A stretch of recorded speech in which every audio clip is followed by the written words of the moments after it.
नमस्कार दोस्तों, कैसे हैं आप लोग। आशा है आप लोग अच्छे होंगे और हम भी अच्छे हैं। जैसे कि हम जानते हैं आप लोग बहुत ज़्यादा परेशान थे। 5 दिनों से ब्लॉग बिल्कुल भी नहीं जा रहा था। यहाँ तक कि शॉर्ट ब्लॉग भी हम नहीं डाल पा रहे थे, ना ही आप लोगों के मैसेज हम पढ़ पा रहे थे, ना ही आपको कुछ मैसेज हम दे पा रहे थे, क्योंकि हमारा चैनल हमारे हाथ में नहीं था। इन 5 दिनों में ऐसा कुछ हुआ है कि ज़िंदगी हमारी बिल्कुल बदल सी गई है। क्या बताएं, समझ में नहीं आ रहा है। आप लोग शुरू से ब्लॉग देखिए या शुरू से जो लोग जुड़े हैं वो जानते हैं कि हमने कितनी मेहनत से चैनल अपना बढ़ाया है, यहाँ तक किया है, और क्या पोजीशन थी जब हमने चैनल अपना शुरू किया था, और यहाँ तक पहुँचने में कितना बड़ा संघर्ष, कितनी बड़ी मेहनत की है। कोई ना तो हमारे घर में सर्विस है, ना ही कोई अच्छा बिजनेस है। अपने यूट्यूब की कमाई से ही धीरे करके हम, चाहे घर की गृहस्थी हो, चाहे अपना यूट्यूब सेटअप हो, सब अपने हाथ से ही बनाया है। तो पहले हम बहुत ही सस्ते फ़ोन से वीडियो बनाते थे। शुरू में एक 6000 का रेडमी पुराना फ़ोन था हमारे पास, उसी से शुरू किया था। फिर 1 साल के बाद मोनेटाइज हुआ, फिर अर्निंग शुरू हुई, तब हमने धीरे पैसा इकट्ठा करके फिर एक अच्छा सा थोड़ा अच्छा फ़ोन लिया था। तो उसी से ब्लॉग हमारा बनता था।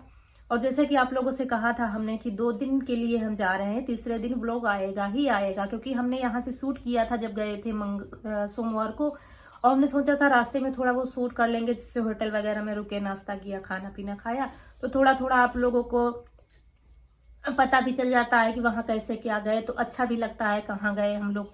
वहाँ का ब्लॉग तो बनाने की परमिशन तो नहीं है, लेकिन रास्ते का बना देते हैं, और थोड़ा आते तब बना देते, तो मिला के ब्लॉग पूरा बन जाता और आप लोगों को अच्छा भी लगता और अपडेट भी मिल जाती है कहाँ क्या किया। लेकिन वो सब हमने शूट किया था दोस्तों। लेकिन अभी इतनी ज़्यादा घबराहट हो रही है कि समझ में नहीं आता है। तो हुआ ये था कि हम वहाँ से वापस आ रहे थे और इतनी ज़्यादा भीड़ हुई थी, इतनी ज़्यादा जन सैलाब, समझ लीजिए। भीड़ तो कहना शब्द छोटा हो जाएगा, जन सैलाब सा छूटा था। और वहीं पर हम भी थे। एक हाथ में कपड़े की बैग थी बड़ी, और यहाँ पर पर्स डाले हुए थे, वो साइड वाली छोटी वाली पर्स डाले हुए थे। तो एक जेब में पावर बैंक था और एक जेब में हमारा फ़ोन था।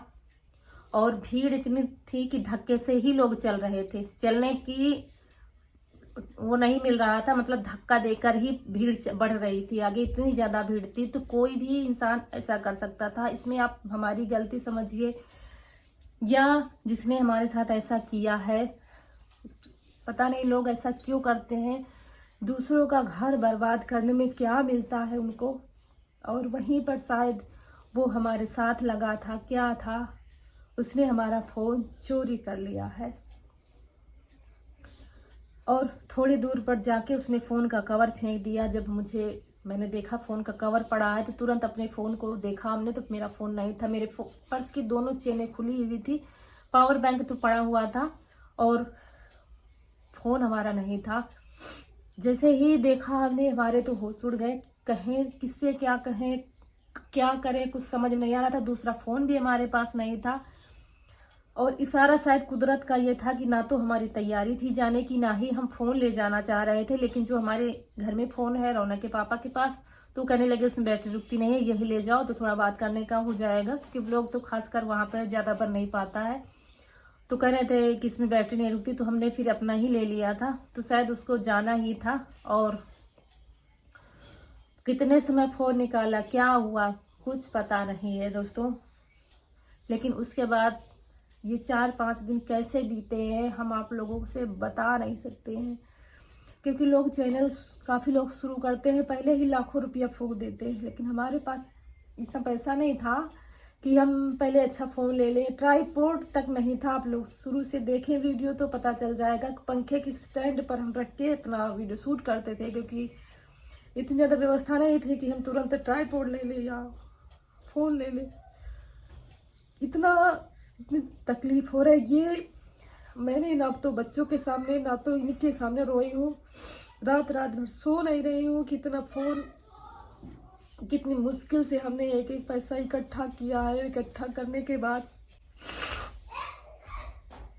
फ़ोन खरीद पाए थे हम, कि ना तो अपने लिए कुछ ले पाए, ना तो शुरू से अपने घर की व्यवस्था ही ठीक करते चले आ रहे हैं। पता नहीं लोगों को क्या मिलता है ये सब करके, समझ में नहीं आता है मुझे। जो थोड़ी देर इधर उधर देखती रही, फिर चल दी अपनी बस की तरफ जहाँ पर हमारी बस खड़ी थी, और साथ वाले भी छूट गए थे इसी चक्कर में। वो बेचारे मुझे ढूंढ रहे थे और रोती जा रही थी, आगे बढ़ती जा रही थी बस के पास। बस पे जब जैसे ही बस पर पहुंची, सबको देखकर मैं बहुत ज़ोर ज़ोर से रोने लगी कि मेरा फ़ोन चला गया है।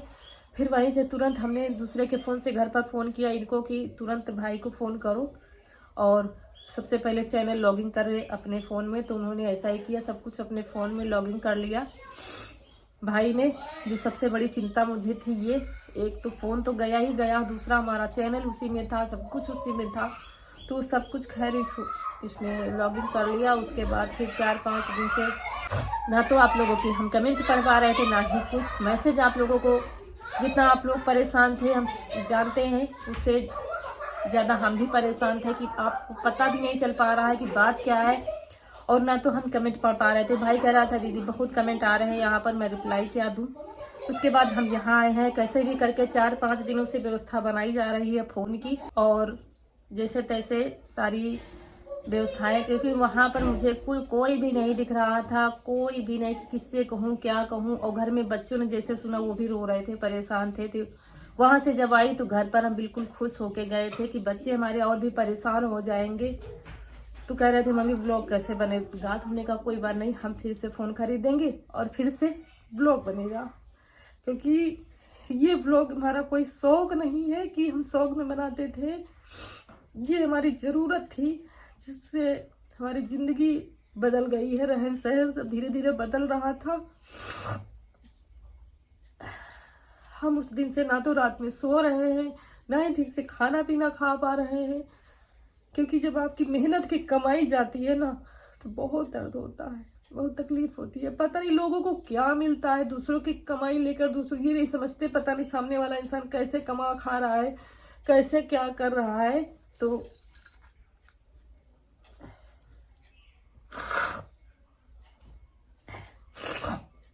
एक पल में ही जिंदगी, ऐसा लगता था मेरे दोनों हाथ पैर काट लिए गए हैं और मेरे पास कुछ नहीं बचा, सब कुछ किसी ने छीन लिया मुझसे। क्या होगा, कैसे क्या होगा, कुछ समझ में नहीं आ रहा था।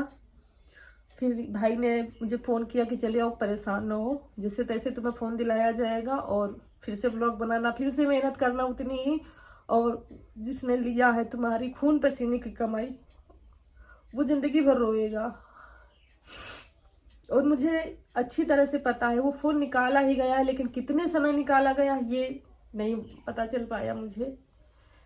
लेकिन जो घटनाएं घटित होती हैं वो होंगी ही, कोई बात नहीं, आगे सब ठीक हो जाएगा, हम सब ठीक कर लेंगे। आगे उतनी ही मेरे उससे ज़्यादा मेहनत करेंगे और फिर से व्लॉग बनाएंगे। आप लोग परेशान ना होइए, आपको डेली के डेली व्लॉग मिलेंगे और वैसे ही हंसती खेलती हुई हम आप लोग के सामने आएंगे। बस थोड़ा दर्द था जो निकल आया है, क्योंकि किसी के सामने हम, बच्चों के सामने, इनके सामने, किसी के सामने कमज़ोर नहीं पड़े। लेकिन मुझे बहुत ज़्यादा तकलीफ हो रही थी कि मेरा फ़ोन चला गया है, जो बहुत ही एक एक पैसा जोड़कर हम कोई भी चीज़ खरीदते हैं तो 2-4 महीने से ही प्लानिंग करने लगते हैं, इस बार इतना बचा लेंगे, इतना बचा लेंगे, तब जाके हम पैसा तब जाके ये चीज़ खरीदेंगे। ये होता है। और आप लोगों से कुछ छुपा नहीं है, आप लोग तो देखते हैं कैसे क्या हम घर चला रहे हैं, एक एक गृहस्थी घर की हम बना रहे हैं। लेकिन कोई बात नहीं, सब ठीक हो जाएगा, सब नॉर्मल जिंदगी हो जाएगी फिर से। तो व्यवस्था जल्दी से ही बनाएंगे फ़ोन की और आप लोगों के सामने वैसे ही वीडियो आएंगे। आप लोग परेशान ना होइए, आप लोगों को मैसेज देना था, इसलिए छोटा सा लोग ये वीडियो बनाना पड़ा हमें, क्योंकि आप लोग भी हमारे फैमिली मेम्बर हो और आपको खबर करना बहुत ज़रूरी था। मुझे समझ नहीं आ रहा था आप तक मैसेज कैसे पहुंचाऊं, क्योंकि उनका फ़ोन था, रौनक के पापा का फ़ोन था, उसका कैमरा बिल्कुल भी ख़राब है, काम नहीं करता है। फिर यहाँ आना पड़ा मुझे, क्योंकि यहीं पर भाई फ़ोन ऑन लेगा, तो इसलिए यहाँ पर आ गए हैं। तो चलिए दोस्तों, वीडियो बड़ा हो जाएगा, बस आपको मैसेज देना था। और बस आप सबके प्यार और सपोर्ट की इस समय मुझे बहुत ज़्यादा ज़रूरत है। तो अपना प्यार सपोर्ट बनाए रखें। व्लॉग आप लोग परेशान ना होइए, डेली के डेली आपको मिलेंगे। तो चलिए, नमस्कार दोस्तों।